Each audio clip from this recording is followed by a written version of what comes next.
بسم اللہ الرحمن الرحیم۔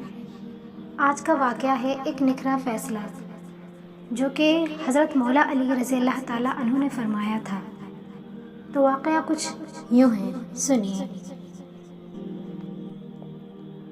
دو آدمی سفر کر رہے تھے۔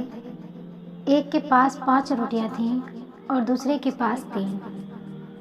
جب بھوک لگی تو دونوں راستے میں ایک جگہ ٹھہر گئے۔ پھر انہوں نے اپنی اپنی روٹیاں نکال کر اکٹھا کر دیں اور مثل کھانے کے لیے بیٹھ گئے۔ اتنے میں ایک تیسرا آدمی پہنچا۔ دونوں نے اس سے کہا، آؤ بھائی، کھانا حاضر ہے۔ وہ شخص بھی آ کر کھانے میں شریک ہو گیا۔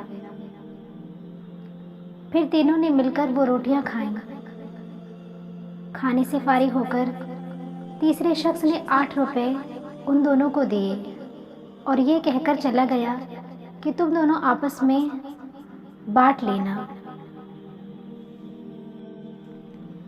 5 روٹی والے نے اپنے ساتھی سے کہا کہ میری 5 روٹیاں تھیں اور تمہاری 3، اس لیے 5 روپے میں لے رہا ہوں اور 3 روپے تم لے لو۔ یہ سن کر 3 روٹی والا بولا، 3-5 کی بات مت کرو بھائی، ہم تینوں نے مل کر روٹیاں کھائی ہیں، اس لیے دونوں کا حصہ برابر رہے گا، لہٰذا 4 روپے تم لو اور 4 روپے میں لوں گا۔ اس پر دونوں میں جھگڑا بڑھ گیا۔ پھر دونوں اپنا مقدمہ لے کر حضرت امیر المومنین سیدنا مولا علی کرم اللہ تعالی وجہ الکریم کی عدالت میں پہنچے۔ آپ نے سارا واقعہ سن کر 3 روٹی والے سے فرمایا، تمہیں 3 روپے مل رہے ہیں، بسم اللہ، تم 3 روپے لے کر آج کا واقعہ ہے ایک نکھرا فائدہ اسی میں ہے جو کہ حضرت مولا علی رضی اللہ تعالیٰ عنہ نے فرمایا تھا، 1 ہی روپیہ ہوگا۔ تو واقعہ کچھ اس نے کہا، سبحان اللہ، روٹیاں میری 3 اور میرا حصہ صرف 1 روپیہ، بھلا یہ بھی سمجھ میں آنے والی بات ہے؟ اگر حضور حساب کر کے سمجھا دیں تو پھر بخوشی 1 ہی لے لوں گا۔ آپ نے فرمایا، سنو، روٹیاں کل 8 تھیں، 3 تمہاری اور 5 تمہاری ساتھی کی، اور چونکہ کھانے والے تم 3 تھے اس لیے ہر ایک روٹی کے 3-3 ٹکڑے کرو۔ اس طرح 8 روٹیوں کے 24 ٹکڑے بنتے ہیں۔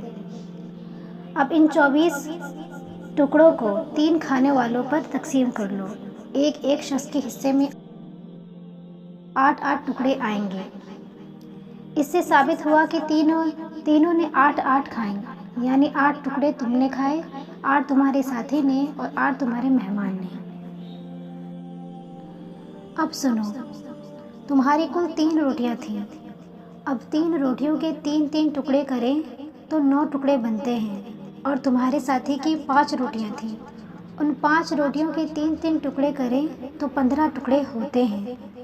تو تم نے اپنے 9 ٹکڑوں میں 8 خود کھائے، تمہارا صرف 1 ٹکڑا بچا ہوا جو مہمان نے کھایا، لہٰذا تمہارا 1 روپیہ ہوا، اور تمہارے ساتھی نے اپنے 15 ٹکڑوں میں 8 خود کھائے اور اس کے 7 ٹکڑے جو مہمان نے کھائے، لہٰذا تمہارے ساتھی کے 7 روپے ہوئے۔